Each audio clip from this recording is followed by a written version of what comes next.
Want to know what it's like to live on an island in Charleston, South Carolina? Well, in this video, we're going to talk about the top 5 island suburbs in Charleston, South Carolina. If you're looking for a place to live that offers beautiful beaches, a high quality of life, and easy access to Charleston, then this is the video for you. Make sure to stick around until the end because we'll talk about the good, the bad, and the ugly. So let's get into it.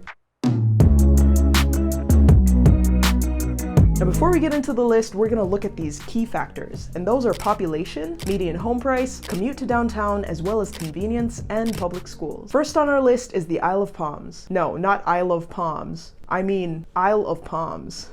The Isle of Palms is 13 miles east of downtown Charleston and about a 35 to 40 minute drive from downtown. It's got a population of 4,400, so it's definitely a small town feel. It does not have as many conveniences. They do have one Harris Teeter, but they don't have a large shopping center. You have more of the smaller boutique stores. However, the town center in Mount Pleasant is just a short drive across the bridge, and you can find what you need there. If you want to learn more about what Mount Pleasant has to offer, then click here. Now, in terms of restaurants and things to do, there's the boathouse at Breach Inlet, and the famous Windjammer for live music. Other amenities include boating, golfing, and water sports. There's the Isle of Palms Marina and the Wild Dunes Golf Course. There are multiple beach accesses along Palm Boulevard.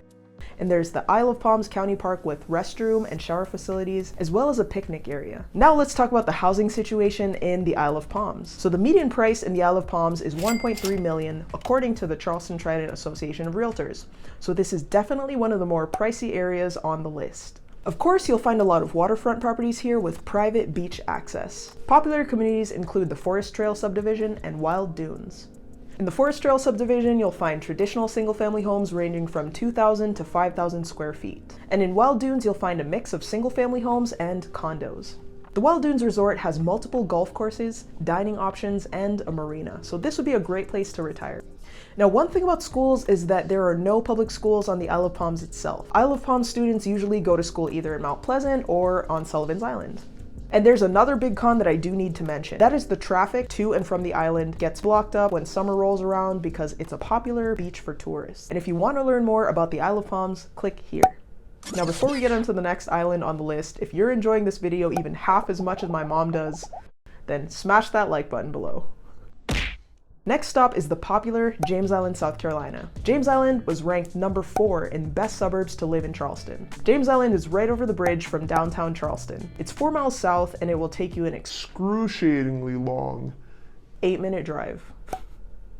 James Island's population is estimated to be around 12,600 according to population.us. And if you've ever been to James Island, you know it's got a more natural, hippie kind of vibe. James Island is a much larger suburb than the Isle of Palms, so you have many more options when it comes to convenience, amenities, and even healthcare. In James Island, you have several grocery stores, restaurants, boutiques, music venues, and art galleries. James Island is also located just a few miles from Folly Beach, one of the most popular beaches in the Charleston area. Folly Beach is known for its excellent surf spots and vibrant local scene. James Island County Park is a popular destination for outdoor activities such as camping, fishing, and kayaking. Additionally, James Island has several other parks and green spaces, including the James Island Yacht Club and the Charleston Municipal Golf Course. The median price in James Island is $527,000, and you'll find anything from brick ranches to cottages, to townhomes.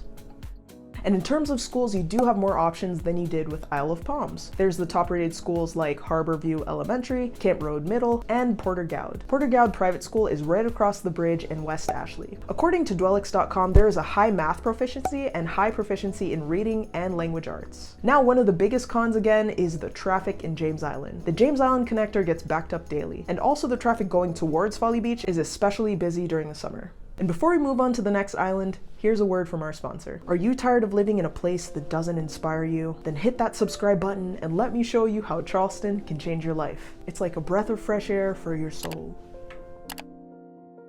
Now back to the video. Let's get into the third island suburb on our list. And that is the elegant community of Daniel Island. Daniel Island is to the northeast of Charleston, right between the Cooper River and the Wando River. It's a 20 to 30 minute drive to downtown Charleston because you have to go through either Mount Pleasant or North Charleston to get there. An advantage of it being close to North Charleston is that it's a 15 to 20 minute drive to the Charleston International Airport. Daniel Island has a population of about 11,000 residents. Daniel Island has a small town feel with a tight-knit community. There are 35 miles of nature trails, and a lot of them are right by the water for that beautiful view. The downtown area of Daniel Island is very walkable and pedestrian friendly. It has a Publix and plenty of shops and restaurants. In terms of recreation, Daniel Island has the Daniel Island Recreation Center, and they have 2 private nationally ranked golf courses designed by Tom Fazio and Reese Jones. You'll also find plenty of tennis courts here because this is where the Charleston Open tennis tournament is held. The Credit One Stadium also hosts concert events like the Southern Ground Festival and Hootie and the Blowfish's Homegrown concerts. Elton John, the Black Keys, and other great bands have been here too.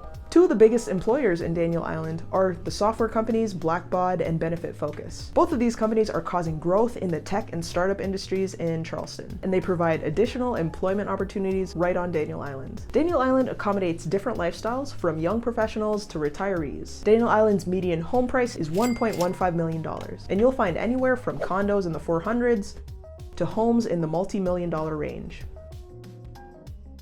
Daniel Island School is a top-ranked K-12 school. There's also Philip Simmons and Bishop England high schools. Now, before we move on to the 4th island, if you're thinking about moving to Charleston, whether it's in 5 weeks or 5 months, just give us a call, text, or email, and we'd be happy to help you make a smooth move to Charleston. I love doing this, so don't be shy, just reach out. Now moving on to the 4th island, which is a popular beach community. This one's actually right next to the Isle of Palms, and that is Sullivans Island. Sullivans Island is about 9 miles to downtown Charleston and is 20 to 30 minutes by car, depending on traffic. Sullivans Island has a humble population of under 2,000 residents. In terms of amenities, Sullivans Island is similar to the Isle of Palms. It has a few local shops, restaurants, and bars, and is primarily a residential community. However, there are a few grocery stores, banks, and gas stations located within a short drive of the island, right across the Ben Sawyer Bridge. Notable restaurants include the Obstinate Daughter and Poe's Tavern. Sullivans Island has beach access points and several public parks. The most popular park on the island is Fort Moultrie, which dates back to the Revolutionary War. And if you're thinking about schools for the kids, there is one school, Sullivans Island Elementary School. Otherwise, students typically attend school in Mount Pleasant. Now, regarding homes, you'll find anything from cozy beach cottages to luxurious oceanfront mansions here. These include traditional Southern-style homes, modern beachfront homes, as well as restored historic homes. Well, that's great, but how much do they cost? Well, they're definitely not cheap. The median home price on Sullivans Island tops the list at just under $7 million. And before we get into the last island suburb, leave a comment below. Let me know which island is your favorite. The last island on the list is the largest island in South Carolina with 54,000 acres. This island happens to be neighbors with James Island, and that is Johns Island. Johns Island is 20 to 25 minutes from the Charleston Peninsula, and it's known for its rural agricultural vibe. You'll find things like farms, landscapes, and local produce here. While it is rural, another great thing about Johns Island's location is that it's 25 minutes to Folly Beach and 18 minutes to Kiowa's Beach. One big con though about Johns Island and all the other islands on this list is that they're more susceptible to hurricane damage than inland areas of Charleston. So before you buy a home here, consider insurance premiums, flood insurance, your home's elevation, and flood zone. If you have questions about that, feel free to give me a call, text, or email anytime because that information is very important. Otherwise, we've already talked about Johns Island on this channel, so click the video here to check it out. Or watch another video here. My name's Kristyn, and I'll see you next time.